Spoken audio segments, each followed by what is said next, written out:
1절로 14절 말씀입니다.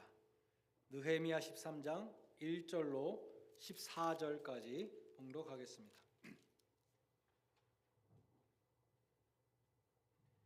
그날 모세의 책을 낭독하여 백성에게 들렸는데 그 책에 기록하기를 암몬 사람과 모압 사람은 영원히 하나님의 총회에 들어오지 못하리니 이는 그들이 양식과 물로 이스라엘 자손을 영접하지 아니하고 도리어 발람에게 뇌물을 주어 저주하게 하였음이라. 그러나 우리 하나님이 그 저주를 돌이켜 복이 되게 하셨다 하였는지라. 백성이 이 율법을 듣고 곧 섞인 무리를 이스라엘 가운데서 모두 분리하였느니라. 이전에 우리 하나님의 전에 방을 맡은 제사장 엘리야십이 도비야와 연락이 있었으므로 도비야를 위하여 큰 방을 만들었으니 그 방은 원래 소재물과 유향과 그릇과 또 레위 사람들과 노래하는 자들과 문지기들에게 11조로 주는 곡물과 새 포도주와 기름과 또 제사장들에게 주는 거제물을 두는 곳이라. 그때에는 내가 예루살렘에 있지 아니하였느니라. 바벨론 왕 아닥사스다 32년에 내가 왕에게 나아갔다가 며칠 후에 왕에게 말미를 청하고 예루살렘에 이르러서야 엘리야십이 도비야를 위하여 하나님의 전뜰에 방을 만든 악한 일을 안지라. 내가 심히 근심하여 도비야의 세간을 그 방 밖으로 다 내던지고 명령하여 그 방을 정결하게 하고 하나님의 전의 그릇과 소재물과 유향을 다시 그리로 들여 놓았느니라. 내가 또 알아본즉 레위 사람들이 받을 몫을 주지 아니하였으므로 그 직무를 행하는 레위 사람들과 노래하는 자들이 각각 자기 밭으로 도망하였기로 내가 모든 민장들을 꾸짖어 이르기를 하나님의 전이 어찌하여 버림바 되었느냐 하고 그 레위 사람을 불러 모아 다시 제자리에 세웠더니 이에 온 유다가 곡식과 새 포도주와 기름의 11조를 가져다가 곡간에 드림으로 내가 제사장 셀레미야와 서기관 사독과 레위 사람 부다야를 창고지기로 삼고 마따냐의 손자 삭굴의 아들 하난을 버금으로 삼았나니 이는 그들이 충직한 자로 인정됨이라. 그 직분은 형제들에게 분배하는 일이었느니라. 내 하나님이여 이 일로 말미암아 나를 기억하옵소서. 내 하나님의 전과 그 모든 직무를 위하여 내가 행한 선한 일을 도말하지 마옵소서. 아멘. 우리가 느헤미야서를 지금 쭉 보는 가운데 느헤미야가 페르시아 황제 아닥사스다 왕으로부터 허락을 받고 이스라엘 총독으로 와서 성벽을 재건하는 일을 했다는 것이죠. 그 첫 번째 임기 12년을 마치고 페르시아 궁으로 돌아가서 이제 왕 앞에 보고를 했습니다. 약 1년 후에 느헤미야가 예루살렘에 다시 돌아왔을 때 그는 상황이 아주 나빠진 것을 알게 되었습니다.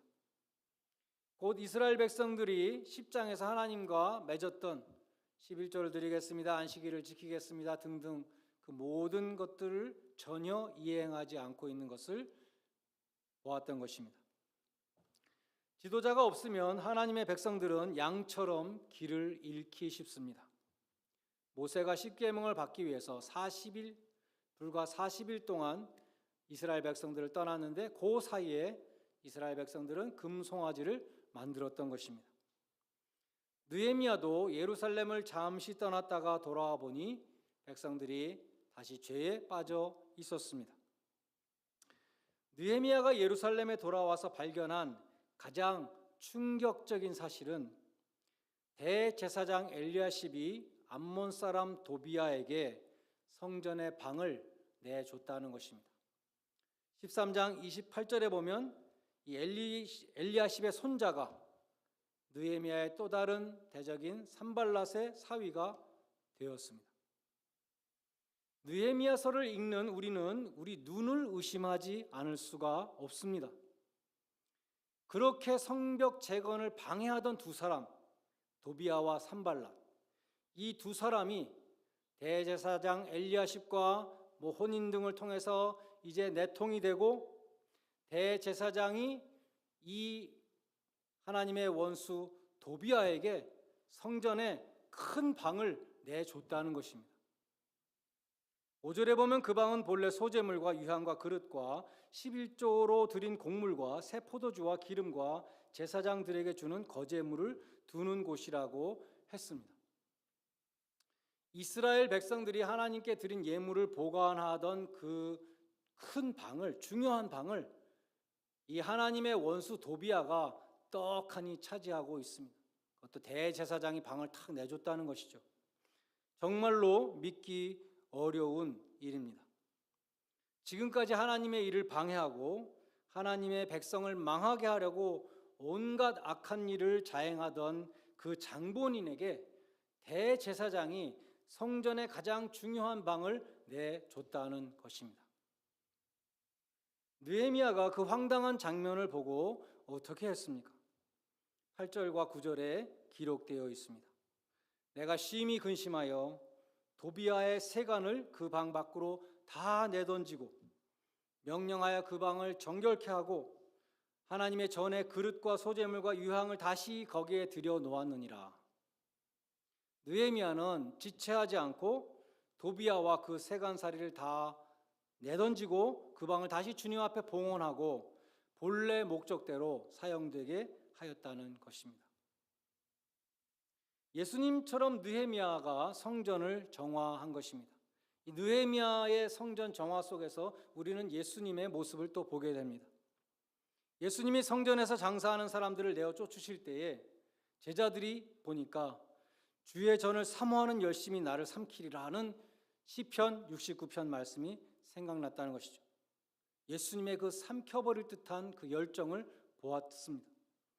예수님이 성전을 청결케 하시는 일에 얼마나 열심히 하셨는가, 얼마나 올인을 하셨는지 누구도 저항하고 막을 수 없는 그러한 기세였습니다.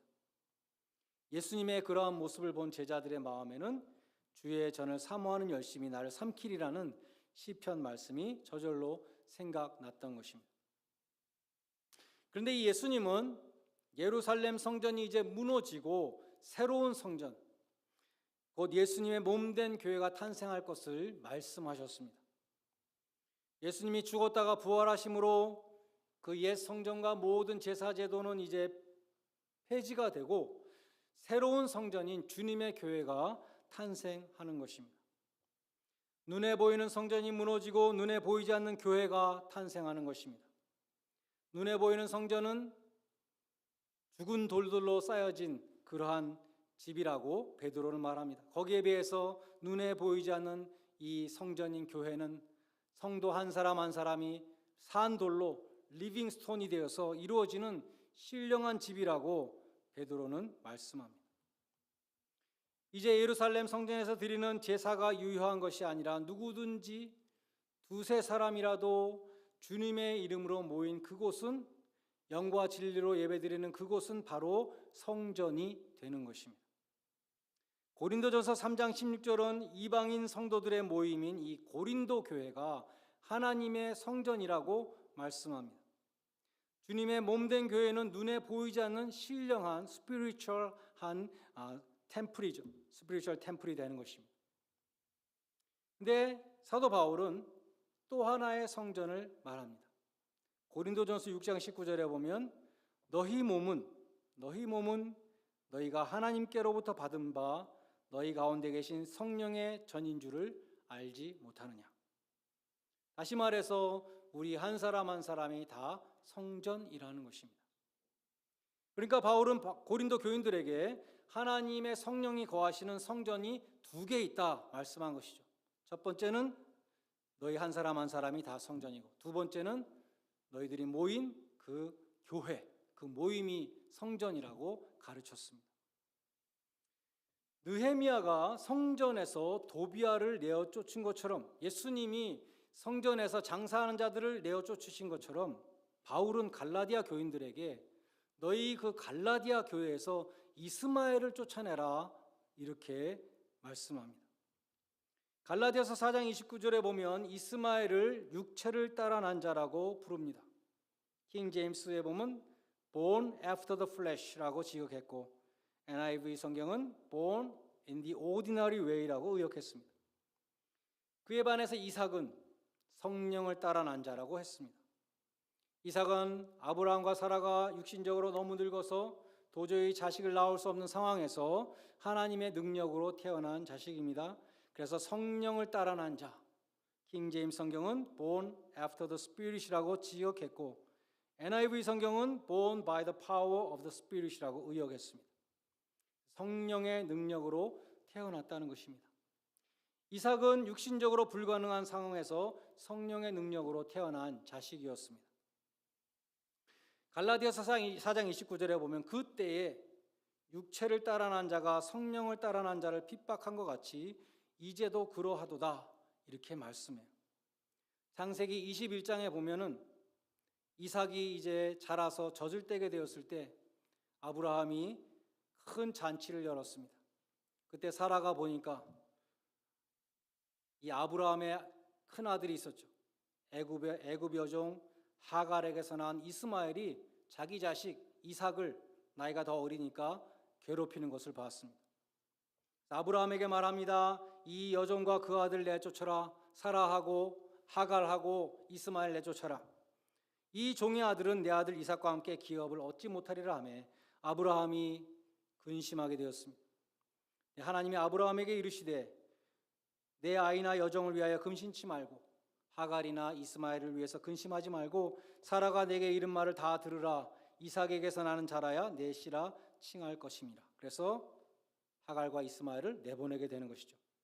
이 갈라디아서의 주제는 예수를 믿는 사람들도 육체의 할례를 받아야만 구원을 얻을 수 있다고 주장하던 유대주의자들에 대한 반박입니다. 이제도 그러하다는 것은 바울 당시에 이 갈라디아 교회에서 육체의 할례를 주장하는 이 유대주의자들이 순수한 복음을 믿는 이방인 신자들을 핍박했다는 사실을 가리키는 것입니다.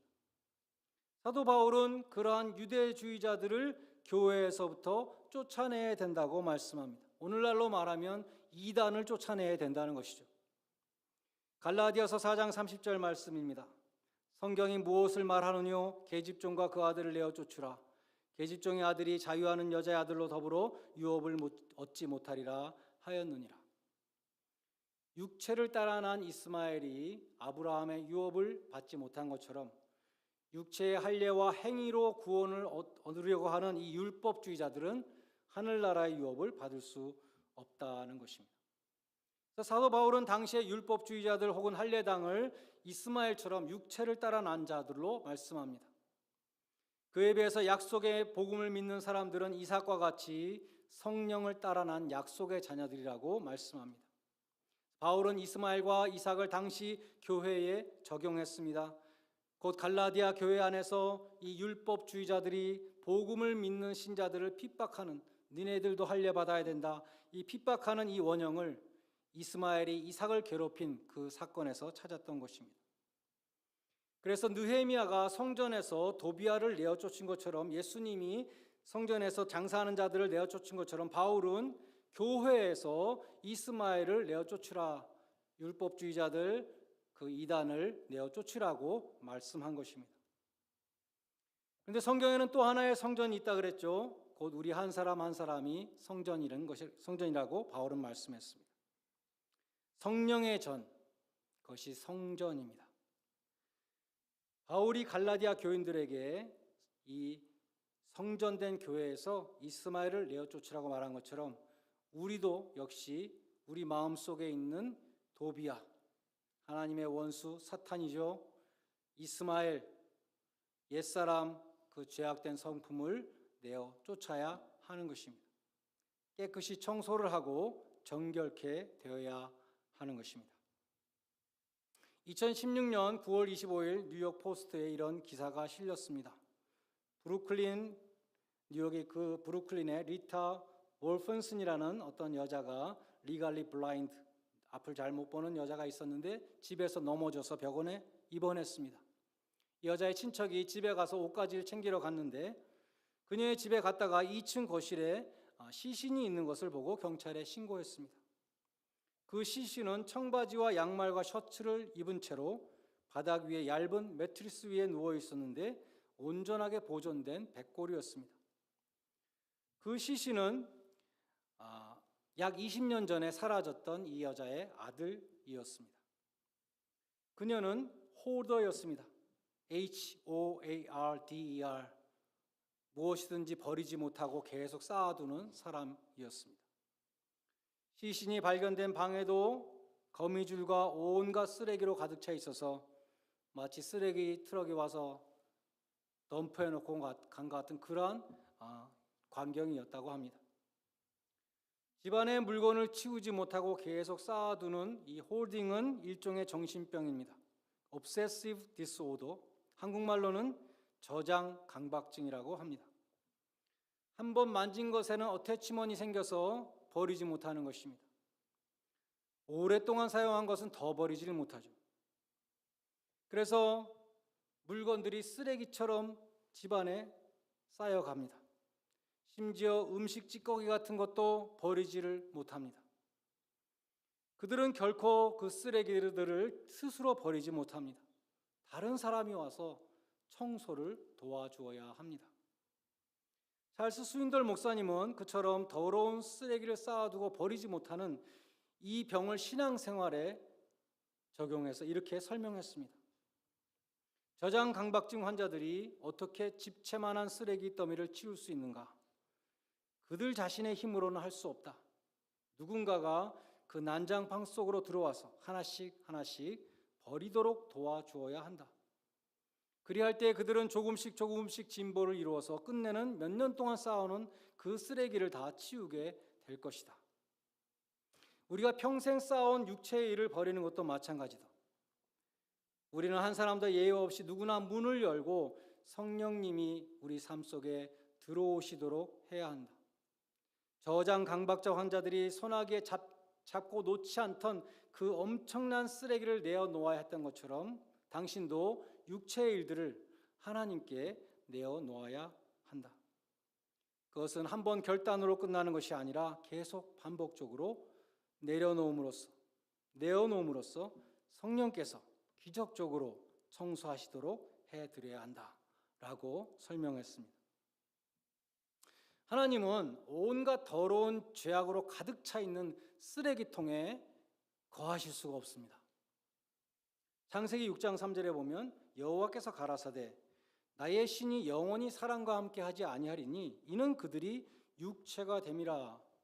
하나님의 성령은 육체에 거할 수 없다 이렇게 말씀했습니다.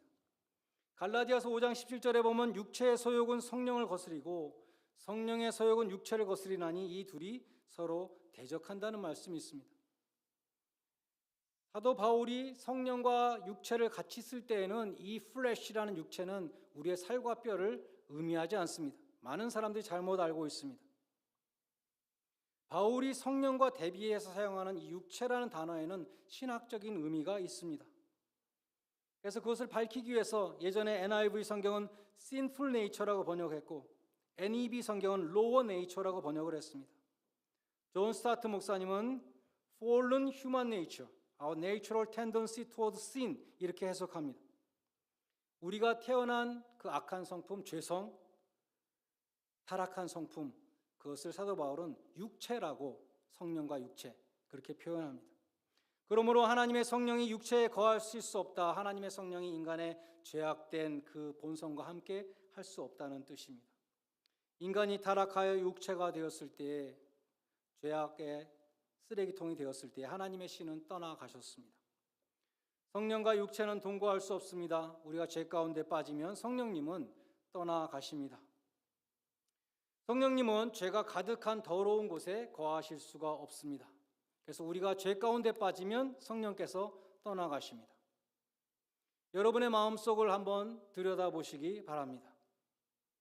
만약에 탐욕과 시기와 미움과 우상 숭배와 더럽고 비밀스러운 죄악들로 가득 차 있다면 결코 성령의 전이 될 수 없습니다.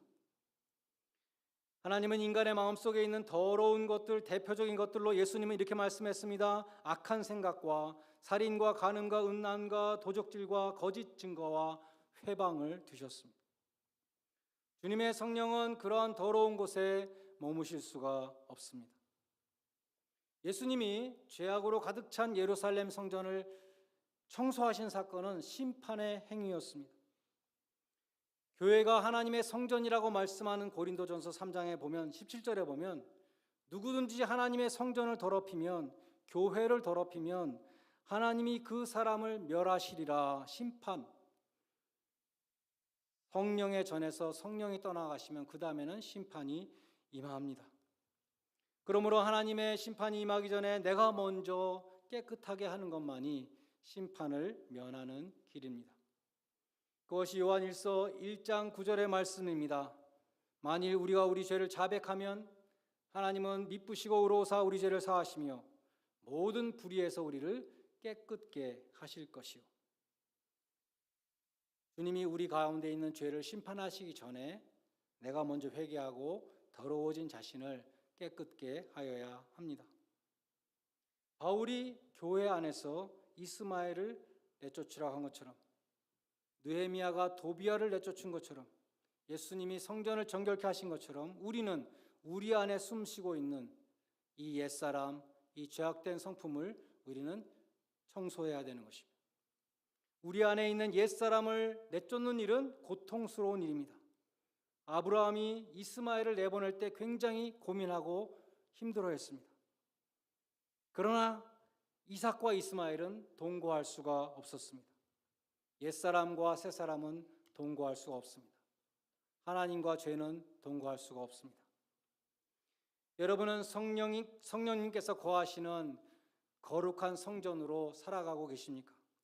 아니면 성령이 떠나가시고 하나님의 심판을 기다리고 있습니까? 부디 우리 교회와 여러분 한 사람 한 사람 모두가 성령님께서 거하시는 깨끗한 성전이 되시기를 주님의 이름으로 간절히 축원드립니다. 기도하시겠습니다. 하나님 아버지,